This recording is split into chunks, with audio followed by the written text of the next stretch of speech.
Hi everyone, welcome to Trader Chats, unique perspectives from seasoned traders. I'm your host, Imran Lakha, founder of Options Insight and 20-year professional options trader.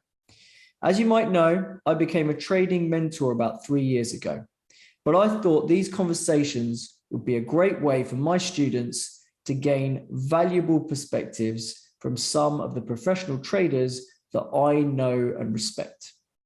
I hope you enjoy the episode.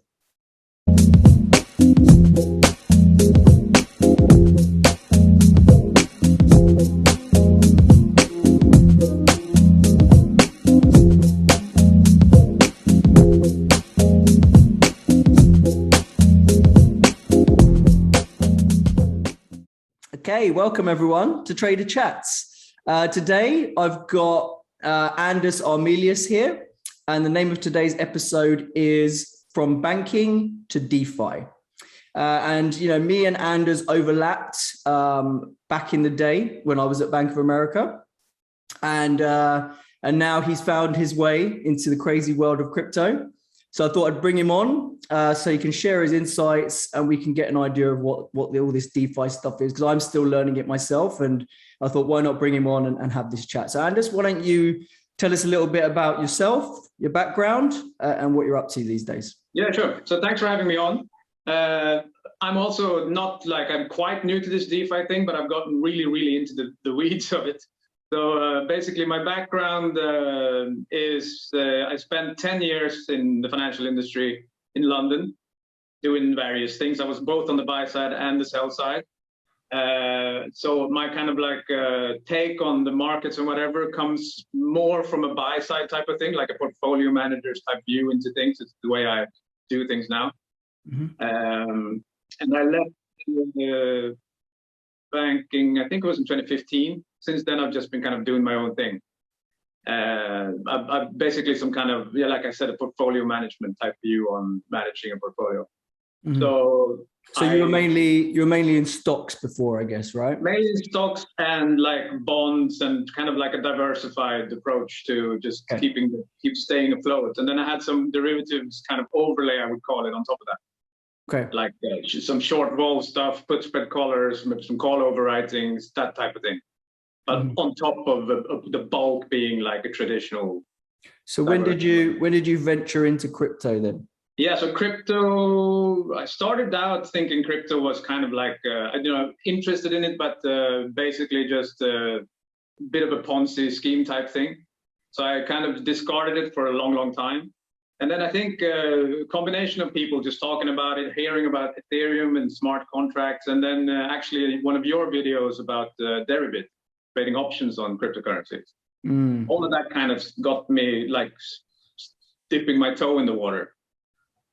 So, and I think I was buying a new computer at some point earlier this year, and I decided to get one where you could also mine Ethereum. And then that kind of looking into YouTube videos and stuff about how to optimize that, kind of, I think I stumbled upon something to do with DeFi. You know, someone said something about getting paid to borrow or something like that. And I was like, all right, I got to see what this is. This sounds too good to be true. So then kind of from there, I just went deeper and deeper into the DeFi thing, you know. That's kind of how I got into, so that's what I mainly do now. I do still do the option stuff on Deribit, but most of my crypto stuff is DeFi now. So for those who don't know what Deribit is, so that's basically the crypto options exchange, something that I'm very versed with. I've been trading for about a year and a half now. And it's basically the two big or large cap cryptos, as I like to call them, Bitcoin and Ethereum. And basically it's an options exchange, kind of probably more built for retail, but you know, you've got real money on there now as well, like massive volumes going through. And it allows people like us who've got a bit of an understanding in options and using derivatives to do it in crypto. And it just makes investing in crypto, for me, it makes it far more comfortable and far less risky than a lot of people think crypto really is, right? So exactly, that was exactly my thought in the beginning as well. I was like, okay, I want to do this because the vaults are super high. The futures look different from the way they do in like equities. All of that stuff just made me interested in it. And I was like, okay, I need to have some Ethereum on here to be able to do this, right? And then that's like, okay, I'm getting a bit comfortable with this now. What is it actually? How do I send money over there? That's one thing. Like, what am I doing now when I'm sending ETH to this contract, which is Deribit? And how come the trades I'm doing on Deribit don't get registered on the blockchain? Whereas if I go and swap something on Uniswap, it does. You know, that type of thing. Mm-hmm. So I started looking into what actually happens when you do something on Uniswap, liquidity pools, getting paid. All right. Slow down. You're going over everyone's heads. Right. So okay. So fine. So you've been doing this, what, about a year, let's say? Something like that? But maybe like 8 or 9 months, something like that. So pretty new, right? So, okay, good. So then tell us in a nutshell, what the hell is DeFi? What is it? Right? Yeah.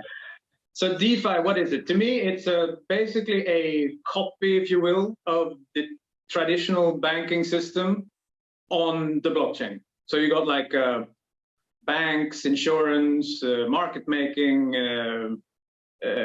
central banking, all things like structured products, derivatives, everything you can find in the traditional banking system, but kind of replicated in code on the blockchain. Okay. So if you go to something like a Uniswap, which is pretty much a marketplace for swapping between different cryptocurrencies, what you're actually doing is you're clicking a button. That's what the user is doing, right? But that's just a user interface to code. So the button is you calling a function in a piece of code that's just living on some block on the blockchain. Okay. And the idea being that whereas just holding your money in Bitcoin and Ethereum is limited, it's like let's call it cash in a bank, basically, right? Yeah. It's an alternative place to store your wealth, let's say. DeFi is all about the applications of money, right? So it's about what services do banks offer? They offer lending, they offer borrowing and lending. They offer insurance. People can earn interest on their money that they're not planning to touch for ages and things like that. That's exactly what this is trying to do, basically, right? That's what it's trying to do. And because it's on the blockchain, which is effectively just means that when I say it's a bank, obviously that's just someone writing a piece of code which mimics what a bank does, say lending and borrowing. There's no person there doing something. It's just you interacting with a piece of code, but which means that you can do quite funky stuff that you can't do in the traditional banking. I mean, for instance, you can say it's an insurance protocol. You can be the one buying insurance, but you can also be the one selling insurance if you want to. It's just a matter of how you interact. That's interesting. So as a normal guy, I can't sell insurance to anyone generally, right? That's pretty hard for me to do, right? Exactly. So this kind of opens up that whole world of both sides of the trade, basically, right? So you can almost act like a banker to other people at the right price, basically. Exactly. Right? That's exactly right. And also like market making, like I said before, why is it that Deribit, none of the trades you do there actually get registered on the blockchain? That's because that would be a lot of transactions, right? If you imagine being a market maker for like stocks, you'd have to move your bid offer around as the market moves. And if each time you did that, you had to do a transaction on Ethereum costing $40. Wow, yeah, it's not feasible. So how does that work? So then the Deribit trades are all basically stored within Deribit's centralized platform, basically, right? Yeah, like Binance or any centralized exchange. They have a bunch of tokens that you can trade between. None of that gets registered on the blockchain. Whereas if you go into the DeFi space, all of it gets registered on the blockchain. Interesting. So then you're very much, when you're trading on something like Deribit, you are exposed to Deribit, basically, right? Yeah. If Deribit, something happens to Deribit, it gets hacked or whatever, you've got a problem, right? Your coins are not your coins because they're not registered on the blockchain to you, basically, right? That's exactly right. Right. Okay, fine. And that is the risk that people take, right? There's this whole cold wallet and hot wallet idea, right? Where any coins you hold on any exchange, the hardcore Bitcoiners say, not your keys, not your coin, right? And they're talking about these keys that, basically this identifier that basically identifies what you own on the blockchain. And whereas having it on an exchange gives you convenience, right? That you can get in and out of stuff very quickly and easily. Yeah. If you really want to secure your crypto, you kind of have to take it off exchange onto what they call hardware wallets, cold storage wallets or whatever, and you detach it away from the internet, it can't be hacked. You can move it around, you can jump on a plane and go to another country and you've got your crypto with you basically, right? So that's kind of right. And I would also add to that you can also do like one step in between there. You don't have to take it onto a hardware wallet. You can just like that's a wallet like MetaMask, for instance. It's just an extension on your browser where you basically have your private key and your public key, and it's not sitting on Deribits and it's not sitting on your like a USB stick or something. Okay. It's still just on the blockchain. It's not connected to Binance or any exchange like that. And that's what you use for DeFi stuff. But the keys are on your hard drive, basically, I guess. The keys normally come in the form of a bunch of words that you write down. So they've made some kind of thing where instead of the key being just a bunch of letters and numbers, they've converted it into something called a mnemonic key, which is basically a bunch of words, normally 12 or 24 words that you write down, which is a representation of a bunch of basically numbers and letters, which is your private key. So you write that down on a piece of paper or whatever, you stick it in a bank vault. And that's, so if anyone gets those words, they have access to all your crypto. Right. Yeah, I mean, that's a rabbit hole that me personally, I haven't gone down yet, right? So I kind of jumped into crypto about a year and a half ago, and it was a relatively small amount of money that I did it with. Yeah. Like touch wood, it's grown a bit, but it's like, for me, I haven't felt the need to go uber down that security route to secure it. So I'm quite comfortable still it being on an exchange like it is with Deribit, because I don't think Deribit's about to go under, right? I don't think. Yeah, I feel, and also with Deribit, it's worth it because you get to trade options in a very convenient way.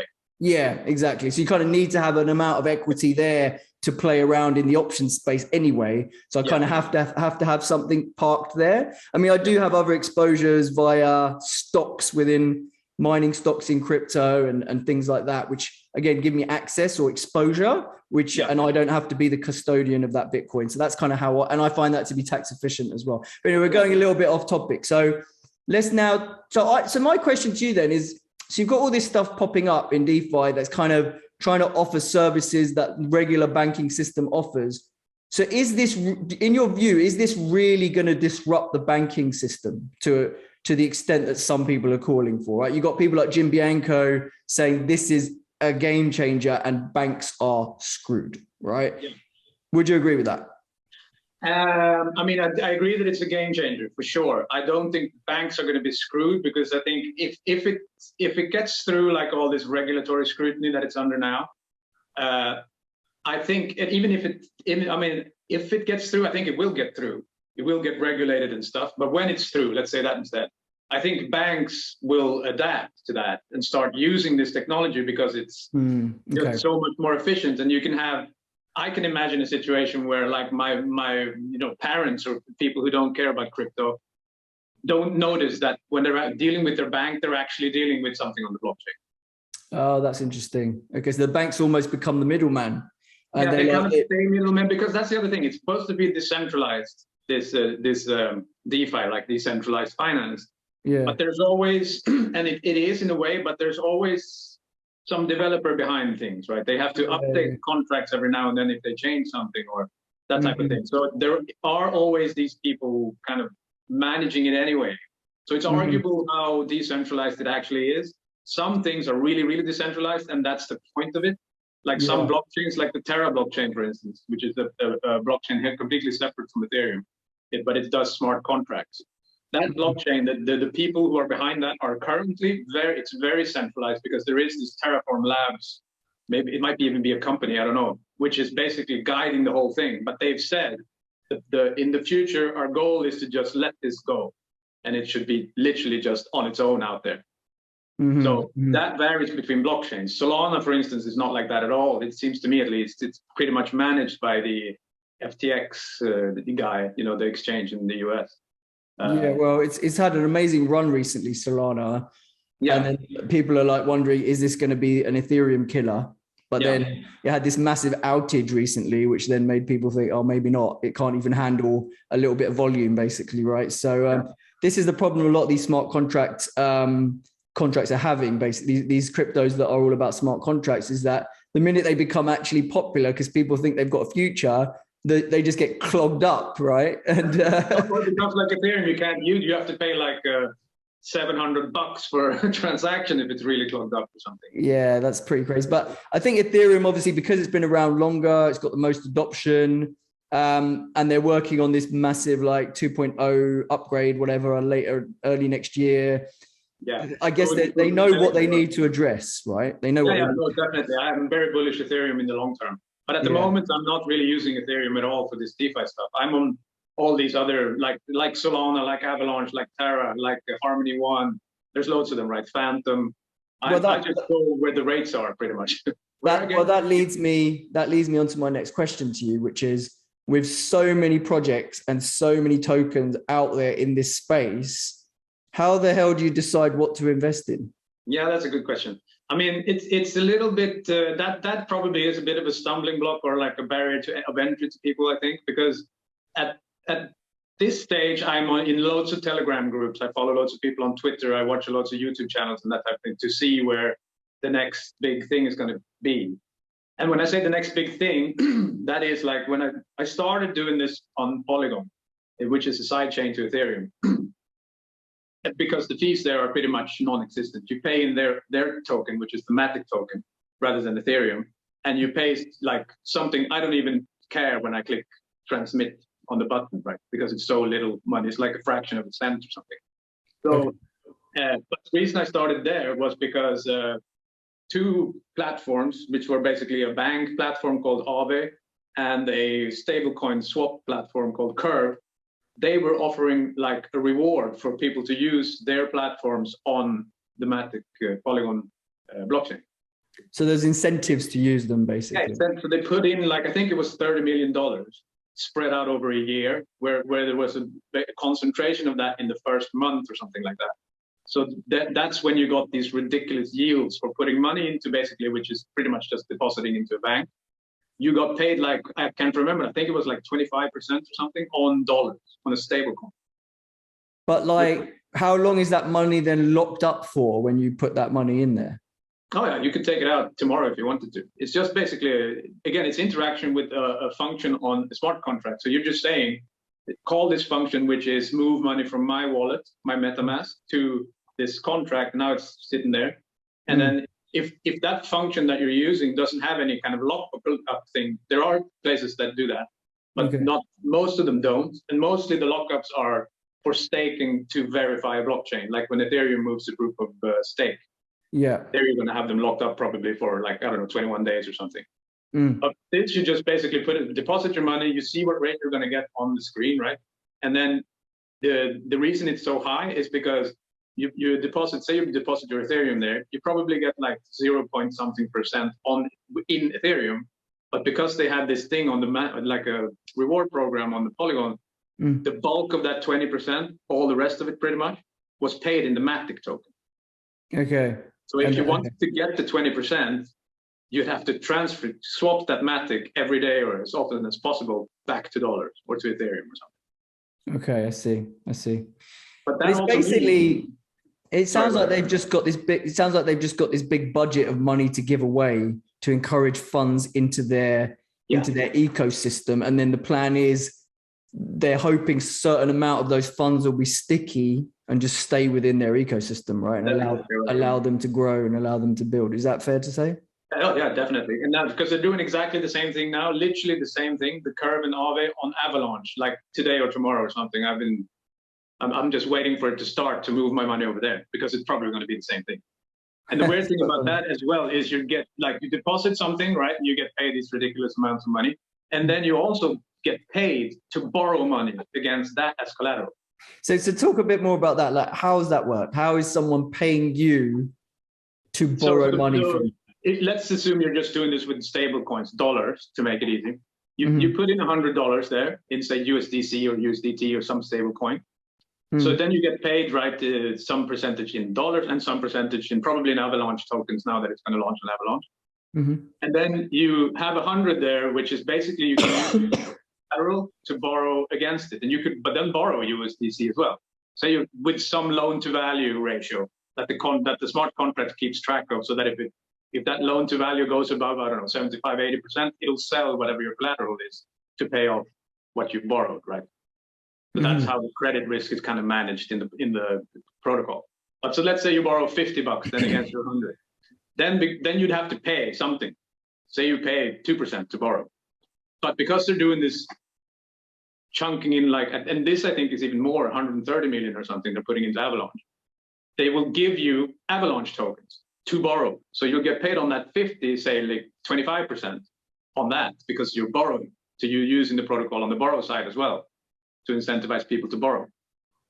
And you can just stick that back in and do like a loop until you get to zero, or you can take that money, put it in somewhere else, Curve, which is also doing something, provide liquidity between stable. Okay, so to me, what this sounds like is you've got a bunch of new ecosystems popping up with various incentives that they're sporadically giving you for a period of, I mean, how long do these incentives normally last? They last for months, days, or years? Now months usually, some of them are years.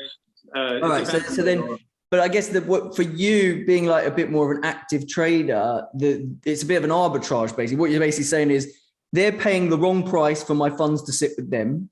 I'm going to harvest that extra money that they're giving me just for that incentive. And then once that's done, I'm going to move my money to somewhere else because someone else is probably going to give me an incentive in 3 months' time. And you're just moving your money around to all the places where you get your incentives. But that's not a long-term game in that. No. When this develops, when this is more developed and everyone's kind of knows where they're at and they've built their projects and they've built their apps and all this stuff, those incentives all go away. So it's almost like it's a 1 to 2 year trade probably still, where there'll be continuous incentives popping up all over the place. And that's what you're harvesting basically. Like. That's the bulk of what you can do now, which is why I'm so into that now. I still think that DeFi as an ecosystem, as a whole, like a concept, is still going to be good. Let's say things like being a market maker in these liquidity pools. So talk to me about liquidity pool. What does that mean? So that is basically the way they're getting around this market making thing that I was talking about. So how do you then do it then? If you want to trade something there needs to be some market maker, right? Otherwise, how are you going to switch between Ethereum and Bitcoin or Ethereum and dollar? So that what they do then is they have these liquidity pools. So you provide two assets, like asset A, asset B, in an equal amount of dollars. And then you get, instead of your tokens, then token A, token B, you get a liquidity pool token, which represents ownership in a pool of asset A and asset B. Let's say it's Ethereum and dollars. So now you put in Ethereum and dollars into this pool. The pool is going to buy and sell Ethereum for dollars as the market moves up and down. So as Ethereum goes down, the pool will buy more and more Ethereum. For people interacting with the pool. If it goes up the other way around. So you could end up in a scenario where you're sitting on all of your money in the token that's gone to zero. But that's the way they've gotten around this market making thing on the blockchain. So let me try and translate that into how I've understood it. So what you're basically saying is I want to create an automatic market maker, right? So I need some capital that can basically act like that market maker. And I'm going to attract capital by offering these liquidity pool tokens that offer some kind of yield, let's say, right? Most of that, I mean, you could obviously, even without these rewards, you get paid a fee, right? For people using the pool.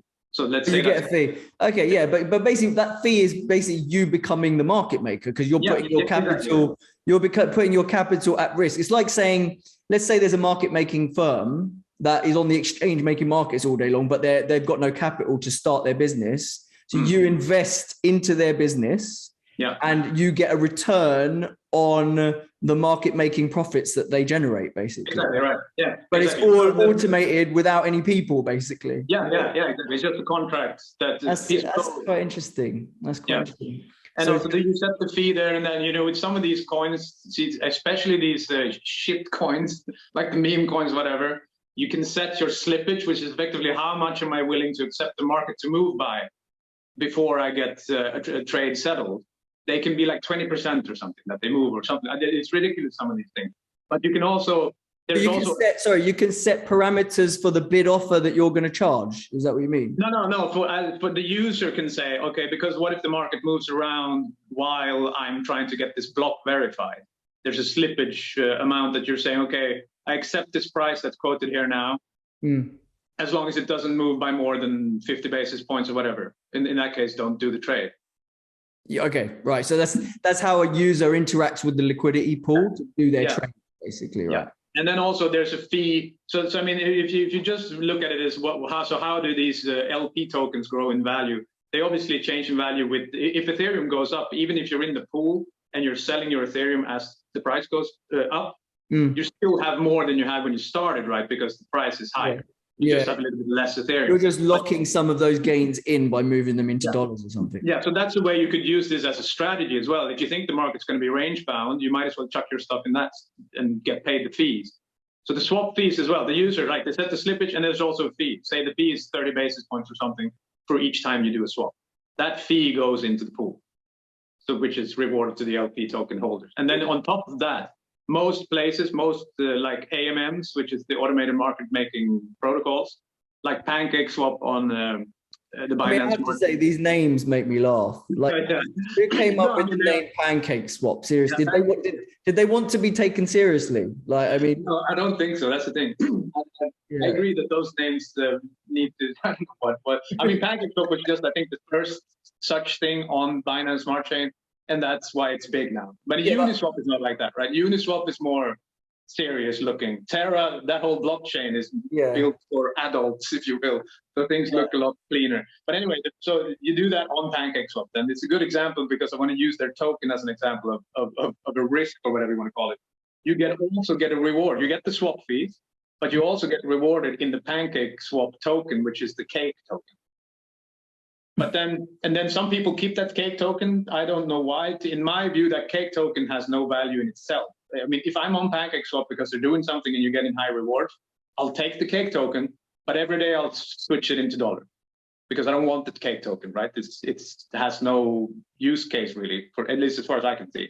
It has no reason to appreciate in value either, I guess, right? No, just because people buy the cake token. I mean, it's on Binance. Some people probably buy it without really knowing what it is. They just ape into something going up, or I don't know. But to me, that's, you need to be. Sometimes it's good to keep that reward token if you're getting paid in Ethereum, say, or if you're getting paid in like the Matic token. I was keeping for a long time this summer because everything was just down.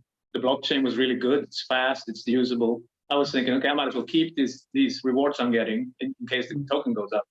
Sounds like a bit of a full-time job, kind of screening the let's call it asset class, if we can call it that yet, right? But it sounds like screening the asset class for all these different sort of incentives and what's going on. Sounds like a bit of a full-time job to me, to be honest. If you want to get the most out of it, it definitely can feel like a full-time job. But you can obviously do things that are less labor intensive. You can just find some place like that Terra blockchain, for instance. They have a protocol that I view sort of like a central bank.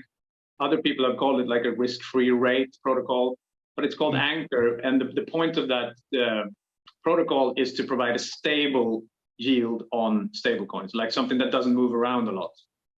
And at the moment I've got a question. So is there like a platform? Like, have you got like a favorite platform where you get to see all of this stuff in one place, where you can filter, what all the different tokens are doing, the yields that they're offering? Is there like let's call it a Bloomberg terminal type site for DeFi tokens? And if there isn't, why the hell hasn't someone built one? Yeah, that's true. I don't think so. I haven't seen one. I think one reason is because it's hard to tell.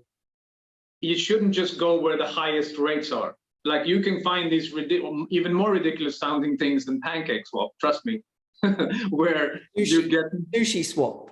Sushi Swap is actually quite good. I like that one. But you have like some, I don't know, bunny cake swap or whatever, getting paid in some banana token or whatever, where you're getting like thousands of %, because you're getting their token, which has no value. It's going to probably die in 3 days. So they can put these ridiculous APRs out, but and also you take a huge risk of getting like some malicious code or someone just having. Oh, okay. Again, you keep leading me on to my next question. So we've talked about the yields, we talked about the incentives, we talked about how you can make some pretty quick money if you know what you're doing. But what are the risks embedded in getting involved in DeFi and parking your cash in any of these things? Like, what would you say the major risks are to be aware of? Yeah, I mean, there are a few, I would say. One is you're taking on risk of the actual blockchain you're using. Like you said before, Ethereum is quite well established. So being on there is probably the safest bet. If you move away from there, you move away, you take more risk. I'm not sure how big that risk is and how, I have no real good way of assessing how much risk you're taking on. But like you said, Solana was down for 17 hours, I think, last week or something. That's pretty scary when you have some money in there. Like, that's a risk to be aware of. Hard to quantify, but that is a risk. You take on the risk of the actual protocol you're using. Like I said, this is all code. So if they've made a mistake, say, it might not be malicious. They just, I don't know, something with code. I'm not really a coder, so I don't know. Like maybe some pointer there left to the wrong memory allocation or something that some hacker can come and take advantage of. And your money just goes whoosh, it's gone. Yeah. Or someone could obviously just be malicious and have written something in where they can just take all of it, right? So that's probably the biggest risk, that code risk. You're also taking a bit of that token risk, but like I said, that you can just swap out to dollars anyway. So that's, I guess you've got market risk in terms of the value of tokens going up and down, and we know it's a very volatile asset class. You've got criminal activity risk where people could try and purposely hack into something to steal your money. You've got coding error risk where if a protocol is relatively new, you may not have seen that there's an issue yet, and an issue pops up in a year and something, whatever triggers something. Happened, so you want to go for stuff that's been that's why, going for stuff that's been around a longer time, like Ethereum and things like that. That it's been tried and tested, right? It's got some track record of not having errors, of being coded correctly, that type of stuff. So when you've got an incentive to go into a brand new token that just popped up last month, that there's all sorts of stuff that can happen, right? So there's always a risk versus the reward, and you should be being compensated for the risk that you're taking in the yield that you're getting, basically. Yeah, that's true. And I mean, to me, so that's why I personally, I stay away from these new things, like completely. I'm comfortable when some old protocol moves to a new blockchain, like this Curve Nave thing going from Polygon, and they've been around on Ethereum for ages as well. So they just, when they move a blockchain, I'm quite happy because I know at least that code risk, because they've been audited, people have tried to hack them, all kinds of stuff. I'm quite comfortable with the code there. Right? And what's their reason for moving to a different blockchain? That's a good question. I'm not sure, actually. Is it because they don't believe in the old blockchain they were on, or is it just to be so that their thing can work across a number of blockchains, right? So it's interoperability or whatever. Yeah, maybe that's the reason. I'm not too sure. I mean, the way, as far as my understanding is, the way the decisions are made is because there's no one who owns these protocols, right? So the way they're governed is by holding the tokens of the protocols. And if you do that, you get to vote on decisions on what to do with the protocol. It's basically sort of like a stock. So the more tokens that you hold, the more vote impact you have on how it operates, basically. Yeah. So and how that actually works, that's what I mean when I say it's not actually that decentralized, because there is obviously someone somewhere doing something. So at the start, when it was first created, someone probably gave themselves gazillion tokens. So they're the majority holder of the tokens, right? So they're going to make all the decisions. Right? Yeah, no, that tends to happen, definitely. But I haven't really gotten that into those parts of this whole thing, because I'm just, like I said, I'm following those yields, and it doesn't really matter to me if they vote to stop for some reason on the Phantom blockchain. I'll just move my money around, right? And I'm not keeping those tokens anyway. So you're literally screening every day to see what's going on. You're not just leaving stuff for 2 weeks, then you come back and things might have disappeared, basically, right? No. Yeah, I log in every day. Obviously, if I go away on a holiday or whatever, I'm comfortable being away for 2 weeks. Yeah. But to me, it's worth it to be there every day, if for nothing else, to convert all these tokens into dollars, right? I don't want the cake token. That's kind of securing your yield by moving it into a stable coin, basically. Yeah. All right. Yeah, that's starting to make a bit more sense to me. So, I've said this before to people from the finance industry, because I don't know so much about DeFi, but to me, with all this yield farming and all of these crazy yields that you're being offered and stuff, what it feels like to me is the new age credit market, right? So for people who don't know what credit markets are, it's just the corporate bond market, right? So in traditional finance, companies want to raise capital to grow their businesses. They issue bonds. Those bonds go into circulation, and those bonds pay various yields, basically, right? And the higher the yield you get on a corporate bond, the more risky that company is. And you have high yield credit, which is the more risky side of the spectrum, which offers higher yields. You have investment grade, like secure, safe credit, where the yields are much lower. And that's that credit market's been around forever, and it trades. And it gives us a barometer of what the risky companies are, right? And what the default risk is within certain companies. Now, to me, this whole DeFi token space is just the credit market for crypto, right? Like the yield that someone's going to pay you, the 100% yield, 200%, 1000% yield that someone's going to pay you is because their token is crazy risky, and you may not have your money tomorrow, basically. Yeah. Right? I agree with you. I agree with you. For those, that's probably the way it's going to be when all these rewards, fizzle out. Because at the moment, you are getting paid quite a lot for something that would probably be an investment grade. Interesting. Company. That's interesting. In Curve and Aave, right? Whereas if you go to like some weird ape swap or whatever, that's in that case, I agree with you completely. Okay. I think because it's just so early. There's no way it's going to stay like this, right? You can't keep getting investment grade bonds where the yield is like 30%. That's just not the case, right? Yeah, well, exactly. But I get when you say investment grade, though. Let's be clear. Crypto investment grade. Yeah, exactly. Like some people think ETH's going back to zero, right? If ETH goes to zero, I'm pretty sure every single protocol's screwed, right? Yeah. So no, for sure. So there's an inherent like rubber stamp that you're saying crypto's here to stay.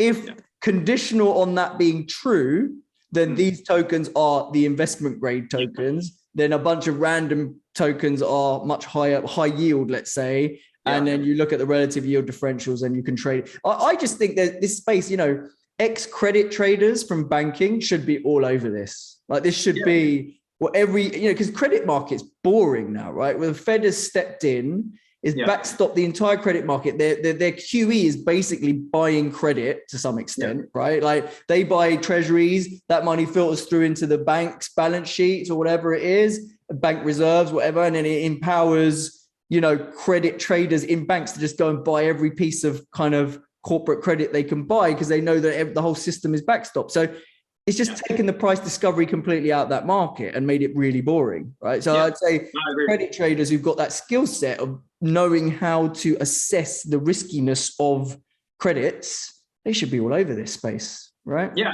but one hard thing though is, like you said, Ethereum could go to zero.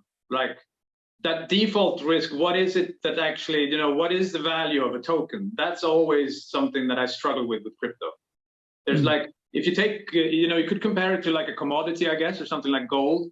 But gold will always have some floor price, right? At some point, the people who are actually using gold to make stuff will just come in and buy all the gold if it's cheap enough, right? There is, but that is probably nowhere near 1,700 or whatever where gold is now per ounce. Yeah, exactly. With crypto, it's all that extra bit, right? Yeah, literally could go to zero. Right? Yeah. So it's hard to kind of put a value on what it is that to me is a tricky part of crypto which is why I tend to prefer being in stable coins and not have to worry about if the coins go up and down because I can be there every day. I'm gonna counter that argument though, right? Because I'm gonna say that yes, we don't really know what the value is of crypto because there's no fundamentals, right? The value is what people are willing to pay for it. And there seems to be a demand that is growing from the global population to store some of your wealth in something that's decentralized. That's pretty much what gives crypto value, basically. Yeah. In a nutshell, okay? Problem is, you've got how many $trillion worth of AUM parked in government bonds that give you a negative yield. Okay. So when you've got that kind of bubble in an asset class, to the point where you are guaranteed to lose money if you hold a bond till maturity, right? Yeah. What the hell is the value of anything? Yeah, no, I agree with you. I agree.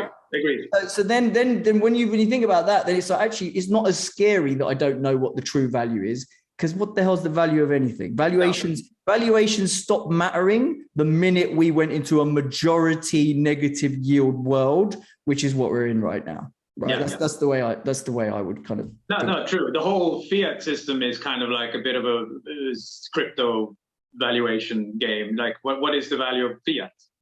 Right. You can have the same argument there. No, I agree with you. Yeah. But yeah, no, to me, it feels like, but then also I agree with your point there that the credit traders should, I think most people should get into a little bit of this DeFi stuff, because especially now, right, when the rewards are so high, to me, the rewards outweigh the risks. Let's put it that way. Yeah. Because on that point, so we know there's risk, we know there's great reward. Is there a smart way to mitigate some of that risk, though? How would you go about? You're taking risk. You can't make returns without taking some risk. How would you think about the best way to go about mitigating some of that risk? Are there smart things that you can do to have build a portfolio of DeFi tokens to harvest some yield? And then what would you do to mitigate some of that broader crypto risk that you may have, basically? I think the main thing you can do is stay pretty much in stable coins, or like if it's big coins, Ethereum or Bitcoin or something. Take the example of this liquidity pool, right? If you imagine that liquidity pool being between Bitcoin and Ethereum, then it's not very risky to be in that pool, because I don't really care if I hold Bitcoin or Ethereum. Like, one goes up, the other one's going to go up. So if I have some Bitcoin and some Ethereum, I might as well chuck it in this pool and get paid something for it, right? That's one thing you could do. And also just stay in the stable coins, because to me, if you pick the right stable coins, there's a risk in the stable coins themselves as well.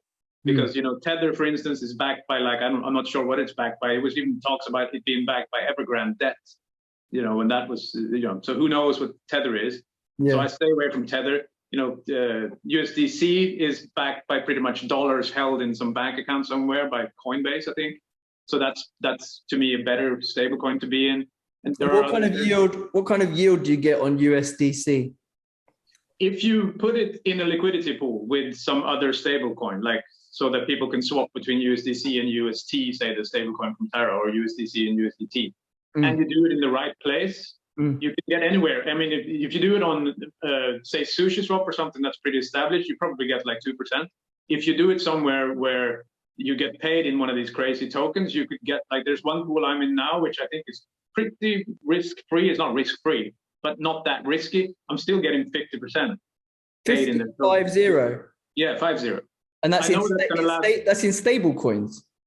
Yeah, but I'm not getting paid in stable coins, right? I'm getting paid in their token, which I convert every day to stable coins, put it back in the pool. Yeah, but that's still 50% if you keep doing that systematically, right? Yeah, exactly. But it's only going to last. That one, I think, is for 3 weeks now. You can do that. That's and then it's going to drop. And what about using, I mean, the way I would kind of think about it, and this is my bias, right? Because I'm an options trader. But I would say if I built up a portfolio of these kind of DeFi tokens that are a bit spicy and a bit high yield, then isn't the obvious way to hedge that to just do some sort of protection in the options market in like Ethereum, basically, right? Like own a load of crash puts. If you want to keep the tokens, there's obviously a difference between, thinking the DeFi tokens like Curve token and the Aave token and the SushiSwap token are going to go up in price. That's a lot riskier than farming the Sushi token with stable coins and then deciding if you keep, let's say that pool that gives you 50%. I could obviously keep the token. Let's say that was SushiSwap. And I wanted some Sushi tokens. I could decide to not convert that Sushi token to dollars and just keep the interest in Sushi tokens, because I think that's going to go up in value. I would still have my $100, but after a year, I'd also have $50 in SushiSwap, right? Yeah. And is that correlated to the large cap cryptos, do you think? Those, like, if Ethereum goes up 50%, does Sushi go up something similar? Yeah, right. I think so, definitely. That's the way it's been. To me, again, it's hard with those tokens. I tend to keep some of them and some I don't. I like the tokens that are native tokens, like the one, like Ethereum. is like the native token of Ether, I should say, of Ethereum. Same thing with, like, let's say I'm on the Terra blockchain. The native token there is Luna. That Luna is actually used to verify the blockchain, like Ethereum will be when it moves to proof of stake. So yeah, so it's got a use case. It's got a use case. It's not suddenly, people aren't going to suddenly go, why am I holding this piece of, you know, I don't need it. Exactly. Yeah, I mean, and then, okay, so we're going to have to wrap up pretty soon, but just one question to you then, before we go. Are you a buyer of this triple halving narrative? Have you heard about the triple halving coming in Ethereum, where where the supply is just going to get crushed, basically, and that could well create a bit of a squeeze in the price of Ethereum going into, I don't know, going into end of year, maybe early next year, something like that. I mean, I think it's going to be good, right? It's every time Bitcoin's had a halving, it's gone up afterwards. So I think it's not going to harm the token. On the other hand, everyone knows that's coming. So in my head, it's a little bit hard to see why it would even happen. It's happened with Bitcoin, because I mean, if you know it now, it should be in the price, right?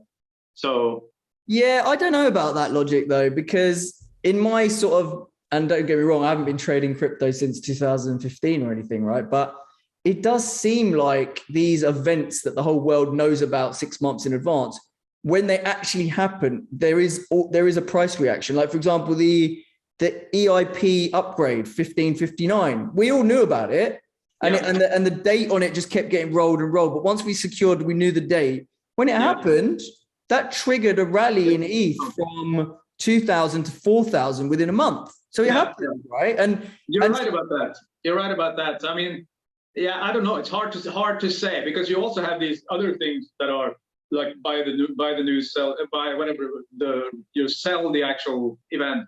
I think there are some players in the market, like, but I think the market's not mature enough for that type of price action, right? So I think if you had every man and their dog in the space, always front running these trades and positioning for them and blah, blah, blah, then yes, it'd be buy the rumor, sell the fact, just like it is in TradFi, basically, right? But because you've got so many players who literally just take the news at face value, don't do the reading ahead of time, but react to the real-time news that, oh my God, look at what's just happened to Ethereum supply. You got all these YouTubers talking about it who are like kids who've been trading for like 2 months and stuff like that. There's enough money that then comes in and chases that. And then you've also got the idea that a lot of big institutional players in crypto are waiting for these type of things to be confirmed to then